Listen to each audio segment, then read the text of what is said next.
51장 말씀입니다.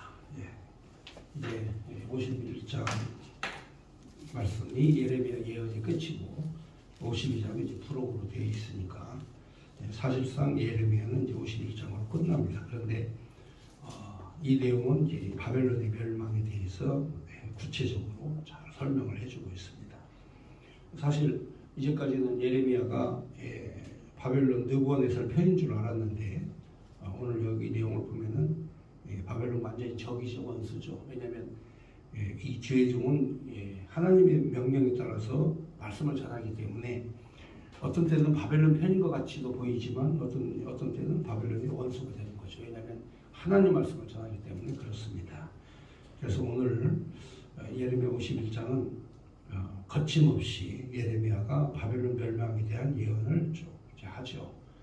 그런데 여기서 이제 우리가 한 절씩 다시 읽을 텐데 이 내용 하나하나가 굉장히 예레미야 생명을 위태롭게 하는 그런 내용입니다. 사실은 이 바벨론이 현재 예레미야가 살아있을 때에는 느부갓네살이 모든 군대를 이끌고 세계를 정복했던 강력한 군주인데 70년 후에 일어날 사건에 대해서 자세하게 하나님 주신 말씀대로 전달을 하기 때문에 매우 위험한, 목숨이 굉장히 위험한 위태로운 그런 상황입니다. 눈치껏 해가지고 적당히 얘기를 해야 되는데 아주 노골적으로 바벨론이 그냥 어떻게 망한다는 걸 자세히 얘기를 해버리니까 이게 목숨이 위태로울 그런 상황이 될 수도 있다 이렇게 보여지죠. 지금 현재 사실 그렇습니다. 이 대국이 큰 나라, 바벨론이 큰 나라인데 이 큰 나라가 망하게 되는 가장 결정적인 원인이 어디냐면 성소, 하나님의 성전을 파괴시킨 거죠.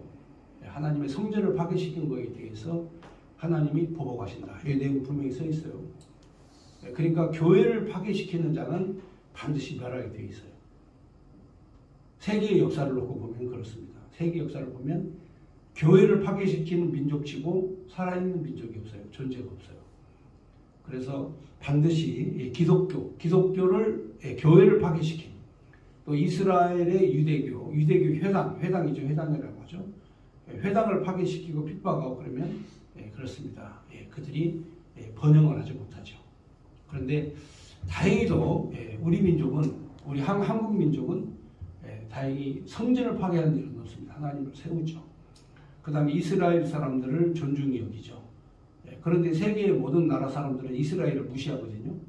유대인들이 그 중세 시대에 유럽에서 정말 무시를 당하고 개처럼 취급받고 그리고 이제 땅도 사지 못하고 이러니까 천상 이제 금을 모으는 부동산을 못 사니까 유대인들에게는 이 중세 시대에는 토지를 이렇게 팔지라고 않거든요. 그러니까 토지 대신에 금과 현금을 모으죠. 그리고 고난과 환란을 당하면 언제든지 이제 이사를 가고 피난을 가야 되기 때문에 그래서 그 유대인들이 2000년 동안 정말 서름을 많이 당했죠. 그때가 바로 암흑시대입니다. 암흑시대를 지내는 거죠. 자, 우리도 마찬가지입니다. 우리도 이 기독교를 파괴한 그런 집단, 이 집단은 최악의 집단이죠. 그래서 평양에 그 제2의 예루살렘이라고 해서 기독교가 엄청 번성했죠. 우리 한국 민족이 원래 종교성이 강해가지고 그동안 우상을 섬겼던 대한민국이 엄청나게 기독교 복음으로 복음화될 때 이때 북한에 김일성이 내려와가지고 그렇습니다. 이 북한이 교회를 다 문 닫았죠. 결국은 그렇습니다. 북한 정권의 최후는 그렇습니다. 아주 멸망입니다. 왜냐하면 오늘도 이렇게 읽어보시면 이 바벨론이 망하게 된 건 바로 하나님의 보복이다. 성전을 너희가 파괴시켰기 때문에 하나님이 보복하신다. 이거예요. 자, 그리고 이 큰 나라가 망하는 것은 순식간에 망합니다. 순식간에 망해요. 그래서 하나님께서 순식간에 이 나라를 멸하실 것이다 하는 것을 예레미야에게 예언을 해주면서 바벨론이 이 망한 거에 대해서 너희들이 책을 읽고 그리고 이 바벨론 멸망에 대한 내용은 이 돌멩이에다가 책과 끈 거 묶어가지고 이 강물에다가 유브라데스 강에다가 던져라. 그러니까 쉽게 말하면 생명을 보존하라는 거죠. 이게 비밀문서 아니에요. 이 바벨론이 멸망한다고 하는 내용을. 그래서 이 51장의 내용은 굉장히 내용이 길면서도 바벨론의 멸망에 대해서 자세하게 설명을 하고 있죠. 그러니까 교회를 핍박하거나 성전을 파괴시키면 하나님의 진노가 함께 임한다 하는 것을 분명히 해주는 내용의 말씀입니다. 우리도 그 중국의 역사를 보면 그렇습니다. 지금 현재 이 중국이 기독교를 핍박을 하고 있죠. 이번에 시진핑이 그 기독교 선교사들을 다 내쫓았습니다. 왜냐하면은 간첩 혐의를 한다는 거예요. 반국가 행위. 그래서 반국가 행위한 간첩죄를 새로 만들었어요. 그게 우리나라 말하면 국가보안법인데 이 시진핑의 명령을 듣지 않으면 처벌하는 법입니다. 그래서 이 기독교가 공산주의 사상 말고 이 기독교 사상을 전한다는 것 자체가 공산주의자들에게는 굉장히 부담이 되죠. 그래서 기독교와 공산주의는 함께 갈 수가 없죠. 못 갑니다. 절대 같이 못 갑니다. 그래서 시진핑은 선교사들을 다 내쫓고 세웠던 교회당을 다 파괴시키고 십자가를 불사르고 지금 현재 박해를 하고 있죠. 그래서 중국에 있는 수많은 그런 교회들이 선교사들이 다 쫓겨났습니다. 자, 그런데 이 중국이 지금 현재 망할 짓을 하는 거죠. 과거에도 그랬습니다. 진시황이 2000년 전에 중국 전체 대륙을 통일을 했어요. 통일을 하고 진시황이 수많은 사람들에게 고통과 아픔을 주죠. 나라를 전체를 중국을 통일한 다음에 병마용이라고 하는 자기 무덤을 짓기 위해서 수십만의 인력을 동원시켜가지고 지금도 그 흔적이 있지 않습니까? 병마용 그 흔적이 있죠. 진시황이 무덤을 지금도 발굴도 못합니다. 얼마나 큰지. 그런데 이 진시황이 그렇게 나라를 악하게 다스리다가 그의 아들 때에 바로 이 한나라에게 나라를 뺏겨버립니다. 그러니까 진나라라고 하는 나라는 불과 몇십 년에 불과하는 그런 통치를 하다가 한나라에게 나라를 다 뺏기고 넘어가죠. 중국이라고 하는 게 이렇게 큰 나라도 한순간 멸망하는 거죠. 또 한나라도 마찬가지죠. 한나라도 사실상 그 500년 이상 길게 역사를 끌어오다가 또 이 금나라라고 하는 나라에 의해서 또 망하고, 그러니까 또 그 여러분이 잘 아는 또 명나라가 또 쓰게 되고, 또 명나라가 망하면 청나라가 쓰게 되고, 자 이렇게 해서 중국의 대륙도 엄청나게 큰 대륙도 이게 망하게 되면 순식간에 망하는 거죠.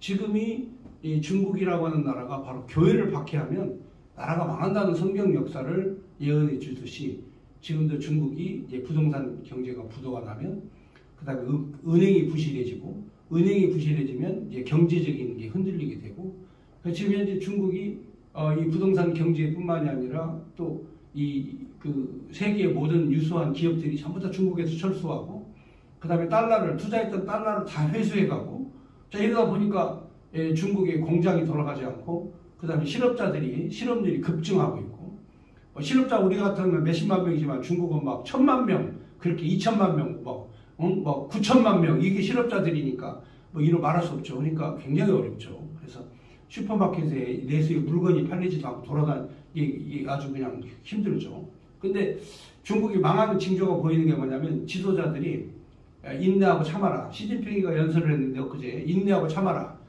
그것만 얘기하죠. 방법을 제시하잖아요. 또 관료들은 나와가지고 나라가 지금 잘 되고 있다. 거짓말하죠.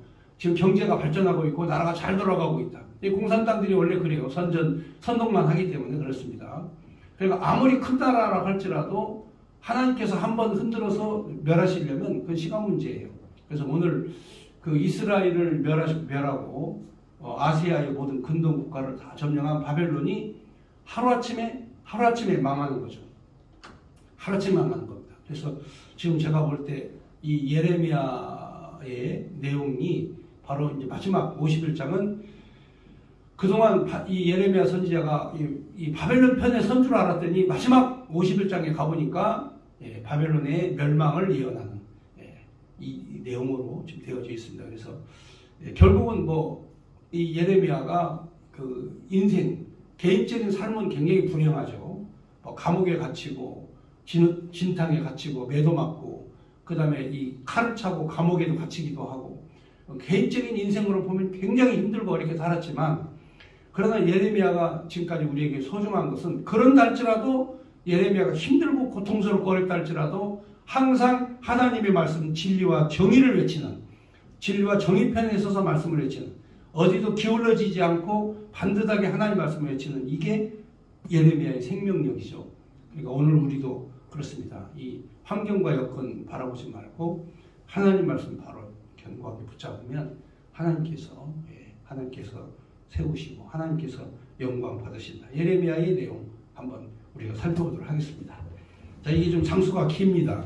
근데 이 내용을 제가 요약해서 말씀을 전할 테니까 편하게 읽으면서 하나씩 한 절씩 보겠습니다. 51장 1절입니다. 여호와께서 이와 같이 말씀하시되 보라 내가 멸망시키는 자의 심령을 부축해서 바벨론을 치고 또 나를 대적하는 자 중에 있는 자를 치게 그랬어요. 그러니까 하나님께서 옆에 사람의 그 마음을 부추기는 거죠.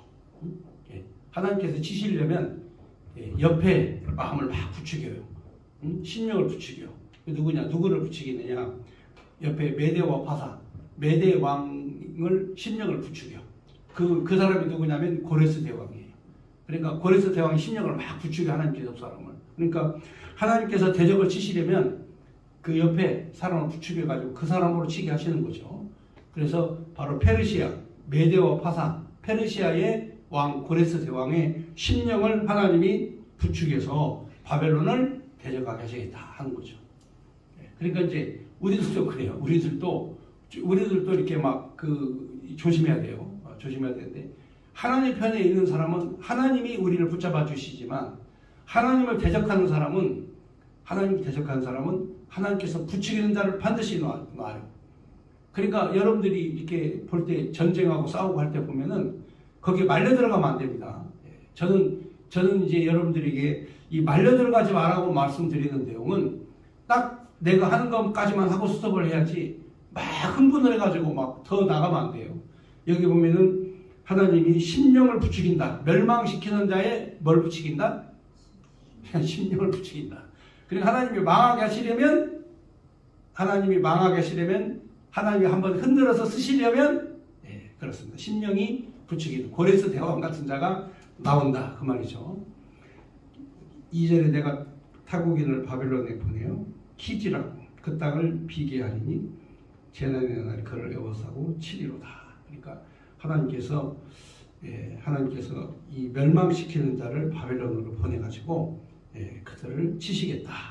5절에 보면 이스라엘과 유다 이스라엘의 거룩한 자의 일을 거역함으로 죄가가 땅에 가득하나 그의 하나님 만군의 여호와에게 버림을 받은 호라비는 아니라. 그러니까 이스라엘과 유다가 하나님에게 버림을 받아요. 하나님을 거역함으로 버림을 받지만 그러나 영원토록 버림받는 호라비는 아니다.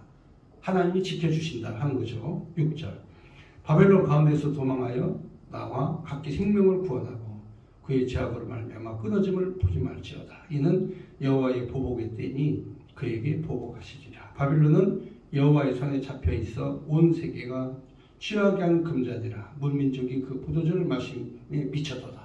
하나님께서 바벨론은 여호와의 손에 붙잡혀 있고 잠시 잠깐 포도주를 마셔서 미쳐 있지만 8절에 바벨론이 갑자기 넘어져 파멸되니 이로 말미암아 울라. 그의 상처를 위하여 유황을 구하라. 혹 나으리로다.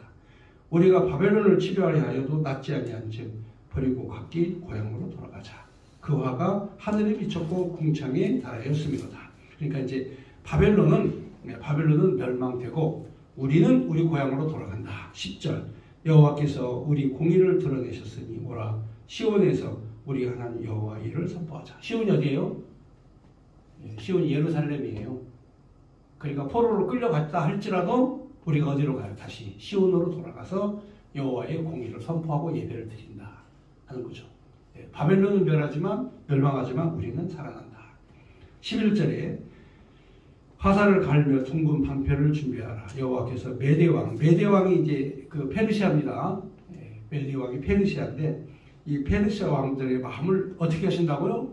부추기신다고 해서 하나님 부추겨서 바벨론을 멸하기로 뜻하시나니 이는 여호와께서 보복하시는 것이다. 곧 그의 성전을 위하여 보복하시는 것이라. 그러니까 바벨론이 왜 망하는 거 정확히 나오죠. 예, 하나님 성전을 파괴한 죄. 바벨론 느부갓네살이 하나님의 거룩한 성전을 파괴한 죄를 하나님이 반드시 묻겠다 이거죠. 그런데 누구를 부추겨? 그 옆에. 예, 그렇죠. 예, 예. 메대 왕, 예, 고레스 대왕을 부추긴다 하나님. 그래서 바로 성전을 파괴한 죄에 대해서 철저하게 보복하시는 것이다. 그러니까 이제 기독교 신앙에 대해서 박해를 하고 핍박을 하고 교회를 헐고 자, 이런 사람에 대해서는 하나님의 예나 지금이나 똑같습니다. 예, 주님의 은혜에 교회를 하는 자는 반드시 보복한다. 그래서 우리의 목표는 뭐예요? 교회를 세우는 거죠. 주님 없는 교회를 세워야 됩니다. 이게 하나님의 뜻입니다. 그래서 우리는 세우는 겁니다. 자, 12절에 보면은 바벨론 성벽을 향하여 깃발을 세우고 튼튼히 지키며 파수꾼을 세우고 복병을 묘복시켜라. 방비하라. 이는 여호와께서 바벨론 주민에 대하여 말씀하신 대로 계획하시고 행하심으로다. 그런데 뭐 파수꾼을 세우고 복병을 세우고 방패를 만들고 화살을 갈고 해도 아무 소용없어요. 하나님께서 부추기는 자, 그래서 대항이 오는 순간 이들은 다 멸망한다는 거죠. 그래서 여기 13절에 많은 물가에 살면서 재물이 많은 자예요. 내 재물의 한계 곧 내 끝이 왔도다. 바벨론이 아무리 많은 금은 보화를 가졌다 할지라도 바벨론이 아무리 많은 금은 보화를 가졌다 할지라도 그 재물의 끝이 왔다. 그러니까 우리 인생의 목표를 재물로 삼으면 안 돼요. 우리 인생의 목표를 신앙으로 삼아야지 재물로 삼으면 그 재물은 언젠가 끝이 있다 이거죠. 그래서 사람들이 이상해요. 사람이 목표를 재물로 삼는데 이 재물은 언젠가 끝이 온다는 거죠. 지금 이 부동산 위기가 이제 중국으로부터 출발을 했는데 큰일 났습니다. 중국의 헝다그룹이라든가 이런 게 이제 파산 신청을 했죠. 그 다음에 또 이 중국의 또 부동산 제1위 그룹도 이제 파산 위기에 놓여 있죠. 디폴트. 예. 무려 그 자산이 막 엄청나죠. 막 300조 이상. 예. 엄청나게 많은 재산을 가지고 있어도 예. 그게 이제 전부 다 부동산이 부도가 나면 이제 무용지물이 되는 거죠. 여러분 이게 지금 현재 현실적인 겁니다. 이게 소설책 얘기가 아니고 현실적으로 엄청나게 많은 돈이 있어도 예, 이번에 300억을 못 갚아가지고 디폴트 선언을 했죠. 채무 불이행 선언을 한 거예요. 300억. 예, 300조가 있어도 300억이 없어서 디폴트. 예, 이게 심각하죠. 그러니까 뭐 하나님께서 한번 멸하시려고 마음먹으면 아무리 돈 가지고 있는 것도 다 헛것이죠. 그래서 여기에서 바로 바벨론이 그렇게 재물을 모으고 보물을 모았어도 그의 한계가 왔다. 내 끝이 왔다. 14절에 만군의 여호와께서 자기 목숨을 두고 맹세하되 내가 진실로 사람 메뚜기 같이 내게 가득하게 하리니 그들이 너를 향하여 환성을 높이리라 하시도다. 그러니까 벌떼처럼 외적이 쳐들어온다. 그러니까 너 돈 가지고 있는 거 아무것도 아니다 이거예요. 그래서 하나님께서 바벨론의 재물을 하나님께서 빼앗으시는데 바로 왜 그러냐. 성전 파괴한 죄. 아까 읽으셨죠? 성전 파괴에 대한 하나님의 뭐다? 보복이다. 그러니까 이 기독교 신앙을 지키는 게 공의를 세우는 겁니다. 하나님 몸된 교회를 세우는 게 그게 가장 큰 정의입니다. 그러니까 우리가 나약한 모습이고 가진 것이 없다 할지라도 힘을 합하면 주님의 몸된 교회를 세울 수 있다. 자, 그 다음 15절에 여호와께서 그의 능력으로 땅을 지으셨고 그의 지혜로 세계를 세우셨고 그의 명철로 하늘들을 펴셨으며 그의 목소리를 내신즉 하늘이 많은 물이 생기니 그는 땅끝에서 구름을 오르게 하시고 비를 위하여 번개를 치게 하시며 그의 곳간에 바람을 내시거늘. 자, 이렇게 하나님께서 천지만물을 지으시고 하나님께서 주관하시는데 사람마다 어리석고 무식하도다. 금장색마다 자기가 만든 신상으로 말미암아 수치를 당하나니 이는 그 부어 만든 우상을 거짓이요 그 속에 생기가 없음이라. 그러니까 천지만물을 지으시고 생명이 있는 하나님을 섬기는 게 아니라 어리석고 무식해가지고 이 금덩어리로 만든 그런 우상 이거를 섬기는 거죠. 저는 어떤 분이 그 모자를 하나 이렇게 쓰고 왔어요. 그 모자가 범상치 않아요. 내가 딱 봐도 모자가 굉장히 좋은 모자 같이 보여요. 그래서 이 모자 참 좋네요. 그랬더니 모자 얼마예요? 그랬더니 깜짝 놀랐어요. 모자 하나가 80만 원이야.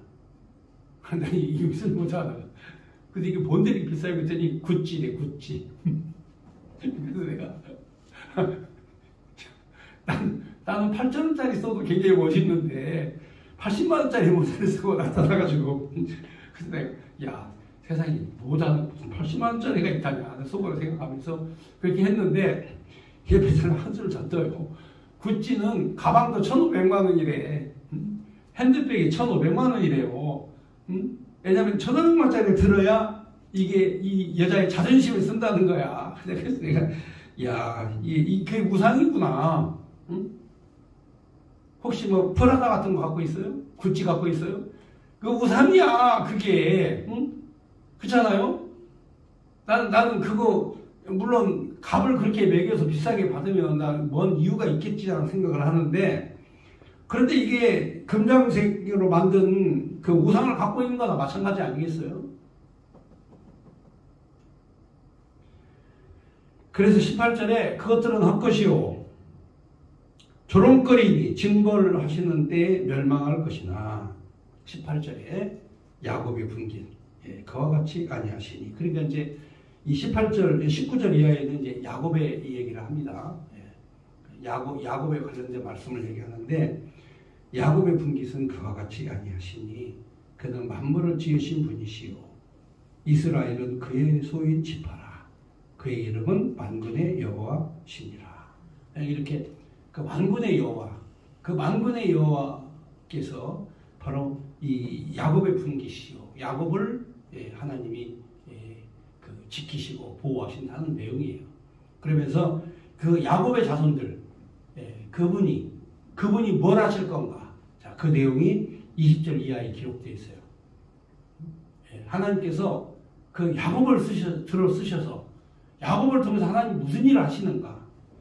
20절에 여호와께서 이르시되 너는 나의 철퇴 곧 무기라 그랬어요. 그러니까 야곱의 후손들은 하나님 여호와의 뭐다고요? 철퇴, 무기. 아셨어요? 하나님 쓰신다 이거죠. 그러니까 이제 이 앞절에 이 19절을 잘 해석을 못하면 하나님이 예레미야에게 너는 나의 철퇴다. 너는 나의 무기다. 이렇게 하는 게 아니에요. 이 19절을 잘 해석을 하셔야 돼요. 야곱의 분깃은 그와 같지 아니하시니 그는 만물을 지으신 이시요 이스라엘은 그의 소인 지파라. 그의 이름은 만군의 여호와시니라. 그러니까 만군의 여호와의 그 쓰시는 하나님의 무기로 이스라엘 야곱을 하나님이 택하셨다 이거죠. 그 야곱이 바로 앞으로 사탄과 마귀와 싸워서 승리하게 되고 그 야곱의 후손에서 오실 그리스도 예수에 대한 예언의 내용의 말씀이죠. 그렇습니다. 그러니까 야곱이 바로 만군의 여호와의 철퇴요 무기다. 자, 거기 보면 20절 여호와께서 이르시되 너는 나의 철퇴고 무기라. 나는 내가 나라들을 분쇄하며 내가 국가들을 멸하며 내가 말과 기병을 분쇄하며 내가 병거와 병거대를 부수며 내가 남자와 여자를 분쇄하며 내가 노년과 유년을 분쇄하며 내가 청년과 처녀를 분쇄하며 내가 목자와 그 양떼를 분쇄하며 내가 농부와 그 몽이소를 분쇄하며 내가 도백과 태수들을 분쇄하도록 하리로다. 자, 너희는 눈앞에서 그들이 시온에서 모든 악을 행하는 대로 내가 바벨론과 갈대의 모든 주민의 갚으리니 여호와의 말씀입니다. 그러니까 이스라엘에서 나쁜 짓 하는 것들은 하나님께서 다 보복하시겠다. 여기 시온에서 모든 악한 거 있죠? 그게 뭐예요? 시온에서 악한 일 한 거 바로 성전 파괴한 거죠. 하나님의 거룩한 성전을 파괴하고 이스라엘 민족들을 포로로 끌고 간 그들에 대해서 하나님께서 반드시 모든 악을 행한 대로 바벨론과 갈대아 주민들에게 내가 갚아줄 것이다. 여호와의 말씀이니라. 그러니까 네가 나의 무기가 되어서 이 일을 해라 이거죠. 잘 보니까 알고 보니까 하나님께서 수많은 고난과 고통도 주셨지만 보니까 해결점도 주시죠. 하나님 해결해 주시죠. 그렇잖아요? 그러니까 고통받을 때는 힘들어. 그런데 예레미야 51장까지 읽어보면 희망이 생겨. 하나님이 나를 뭘로 쓰신다고요? 무기로. 하나님의 철퇴로.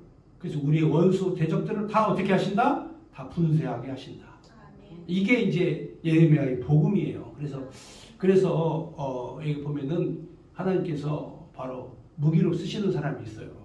강력한 무기. 예. 오늘 여러분들이 하나님 여호와의 강력한 무기가 되기를 저는 축원드립니다. 그렇게 될 줄로 저도 믿습니다. 예. 그러니까 이렇게 하나님께서 어렵고 힘든 상황에서 택해서 쓰시는 무기. 이게 바로 야곱입니다. 야곱. 야곱의 분기. 너는 나의 분기시다. 그러면서 하나님께서 야곱을 선택해서 쓰시는 거죠. 이게 굉장한 내용입니다. 자, 그 다음 25절 이하에는 이제 바벨론이 황무지가 됩니다. 그동안에 그 번성했던 그 바벨론이 황무지가 되었는데 사실 지금 그 가보면 지금 이라크 바벨론이었던지 이라크거든요. 가보면 바벨론의 유적지만 돌멩이만 있지 사람이 살질 않아요. 그렇게 번성했던 도시 다 무너졌어요. 전부 다 황무지가 돼 있어요. 성경이 예언한 내용대로 바로 너희들이 번성했지만 황무지가 될 것이다. 그러면서 25 여호와의 말씀이라 온 세계를 멸하는 멸망의 산하보라. 나는 내 원수라. 나의 손을 내 위에 펴서 너를 바위에 굴리고 너를 불탄 산이 되게 할 것이며 사람들이 내게서 모퉁이 돌이나 기초돌을 취하지 아니할 것이요 너는 영원히 황무지가 될 것이니라. 여호와의 말씀입니다. 쉽게 말하면 무너져가지고 그 위에 다시 집을 세우지 않는다 이 말이에요. 기초돌이나 주춧돌이 없이 그냥 너희는 무너져서 그걸로 끝난다 이거예요.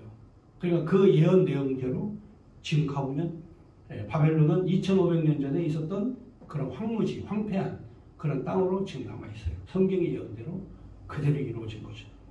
예, 그렇습니다. 하나님께서 영원히 황무지가 되게 하신다고 말씀하시면 그대로 되는 거예요. 예, 그대로 되는 겁니다. 자, 이렇게 하나님께서 또 33, 여기 보면 33절에 보면 여호와께서 이 바벨론을 하나님 멸하시는데 바로 이스라엘을 위해서 하나님이 택하신 야곱 족속을 위해서 하나님께서 그들을 멸하신다 하는 내용.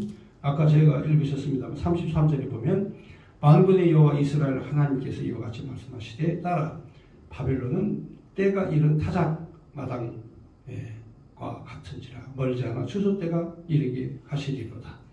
바벨론의 느부갓네살 왕이 나를 먹으며 나를 멸하며 나를 빈 그릇이 되게 하며 큰 뱀같이 나를 삼키며 나의 좋은 음식으로 그 배를 채우고 나를 쫓아내었으니 성전에서 이스라엘을 하나님이 거룩하신 성전을 파괴시키고 거기에 있는 모든 보물을 다 가져가고 돌멩이 위에 남자게 다 무너뜨리고 이거에 대한 하나님의 보복이죠. 35절에 내가 받은 폭행, 내 육체에 대한 학대, 바벨론에 돌아가기를 원한다고 시온 주민들이 말하는 것이요 내 피 흘린 죄가 갈대아 주민에게 돌아가기를 원한다 한다고 예루살렘이 말하리라. 그러므로 여호와께서 이와 같이 말씀하시되 보라 내가 내 송사를 듣고 너를 위하여 보복하여 그의 바다를 말리며 그의 샘을 말리리니 바벨론이 돌무더기가 되어서 승냥의 거처와 혐오하는 대상과 탄식거리가 되고 주인이 없으리라. 그들이 다 젊은 사자같이 소리를 지르며 새끼 사자같이 으르렁거리며 열정이 일어날 때 내가 연회를 베풀고 그들을 취하여 기뻐하다가 영원히 잠들어 깨지 못하게 하리라. 만군의 여호와의 말씀이다. 이게 선포하는 거죠. 그러니까 여러분 결국은 성전을 파괴시키고 이스라엘 백성이 고통을 안겨준 그들을 하나님이 돌무더기가 되어서 승냥이의 거처가 되게 하시겠다. 그래서 40절에 내가 그들을 끌어내서 어린 양과 순양과 수염소가 도살장으로 가는 것 같이 할 것이다. 하나님이 멸하신다. 그 다음에 이제 41절에 보시면 바벨론의 파멸에 대한 바벨론의 멸망에 대한 내용입니다. 41절 슬프다 세상이 함락되었도다. 바벨론의 수도 세상에 함락되었다. 온 세상에 칭찬받는 성읍이 빼앗겼도다. 슬프도다. 바벨론이 나라들 가운데 황폐하였도다. 이렇게 바벨론의 멸망에 대한 내용의 말씀이고요. 그 다음에 50절 내용은 여호와께서 바벨론에게 보복하시는 내용인데, 칼을 피한 자들이 멈추지 말고 걸어가라. 먼 곳에 여호와를 생각하며 예루살렘을 너희 마음에 두라. 외국인 여호와의 거룩한 성전에 들어가므로 우리가 책망을 들었으니 수치를 당하여 모욕이 우리 얼굴을 덮었느니라. 그러니까 여호와의 성전에 바벨론의 군대가 들어가가지고, 바벨론의 군대가 들어가서 성전을 완전히 파괴시켜 버렸죠. 성전을 파괴시킨 그 죄의 대가, 그 죄가 바로 뭐냐? 바로 그렇습니다. 52절에 보라, 날이 이르리니 때가 되면 내가 우상을 벌할 것이라. 부상자들이 그 땅에서 한숨을 지으리라. 여호와의 말씀이니라. 가령 바벨론이 하늘까지 솟아오른다 하자. 높은 곳에 있는 피난처를 요새로 삼더라도 멸망시킬 자가 내게로부터 그들에게 임하리라. 여호와의 말씀이니라. 이들이 요새를 하늘과 같이 높이 세운다 할지라도 멸망하는 자가 너희를 반드시 멸망할 것이다. 그리고 난 다음에 바벨론은 황폐하게 된다. 이때 멸망된 바벨론은 황폐한 땅이 되는 거죠. 51절에 바로 바벨론으로부터 부르짖는 소리가 들리는 갈대아 사람들의 땅에 큰 파멸의 소리가 들리도다 하면서 이 바벨론이 완전히 멸망되고 황폐한 땅이 된다 하는 내용이 예언의 말씀이고요. 자, 59절로 넘어가면 예레미야가 이제 바벨론에게 예언을 합니다. 이 내용은 무슨 내용이냐면 바벨론이 멸망할 터이니까 이 말씀을 백성들에게 다 전하고 이 내용의 책은 다 거두어들이다가 돌멩이로 묶어가지고 강물에 빠뜨려라. 이거죠. 지금 이 내용은 무슨 내용이냐면 51장 내용이 있죠. 51장의 내용, 바벨론 멸망에 대한 내용. 왜냐하면 이 글을 갖고 있다가 바벨론 느부갓네살에게 들키는 날에는 다 죽잖아요. 전부 다 죽지 않습니까? 그러니까 생명 보존을 위해서 다 글을 읽게 해요. 전부 다. 하나님의 말씀의 글을 읽게 한 다음에 다 회수해서 묶어가지고 바다 물에 던져라. 자, 이 내용입니다. 한번 보겠습니다. 59절 유다의 왕 시드기야 왕 제4년에 마아세아의 손자 네리야의 아들 스가랴가 그 왕과 함께 바벨론으로 갈 때, 바벨론으로 이제 끌려가죠. 바벨론으로 끌려갈 때 선지자 예레미야가 그에게 말씀하여 명령하니 스라야는 병창감이었더라. 그러니까 이제 군대 장관이죠. 군대 장관인데 시드기야가 이제 바벨론 포로로 두 눈 뽑히고 이제 끌려갈 때 시드기야에게 얘기해봐야 무슨 말인가 못 알아들으니까 병창감에게 얘기를 해줍니다. 예레미야가 바벨론에 닥칠 모든 재난, 자, 앞으로 70년 후에 바벨론에 닥칠 모든 재난, 곧 바벨론에 대해 기록한 모든 말씀을 한 책에 기록하고 스라야에게 말하기를 너는 바벨론에 이르거든 삼가 이 모든 말씀을 다 읽어라. 거기 있는 말씀을 다 읽고 백성들에게 이걸 다 알게 해라. 그리고 말하기를 여호와께서 주께서 이곳에 대하여 말씀하시기를 이 땅을 멸하여 사람이나 짐승이 거기에 살지 못하게 하고 영원히 폐허가 되게 하리라 하셨나이다 하니라. 그러니까 바벨론을 하나님 완전히 멸하시고 이곳에 사람은 살지 못하도록 하나님 만드시겠다. 이 내용의 말씀을 자기 백성들이 다 얘기한 다음에 너는 이 책 읽기를 다 한 후에 책에 돌을 메어서 유브라데 강속에 던지며 왜 던지라고 하는 거 아시겠죠? 이 책을 갖고 있다가 걸리면 그 당시에 바벨론에 걸리면 다 죽지 않습니까? 반역자들 다 죽어요 전부 다. 그러니까 알고만 있으라는 거죠. 그리고 책을 던져라. 이 비밀 유지입니다. 비밀 유지를 위해서 하나님께서 책을 다 해가지고 바닷물에 던지시죠. 그리고 64절에 말하기를 바벨론이 나의 재난 때문에 이같이 몰락하여 다시 일어서지 못하리니 그들이 피폐하리라 하니라. 예레미야의 말이 이에 끝나니라. 아멘. 자, 이렇게 해서 예레미야 예언의 말씀이 51장까지 끝나고 52장은 부록의 말씀이다. 다음 주에 이 내용 또 말씀드리도록 하겠습니다.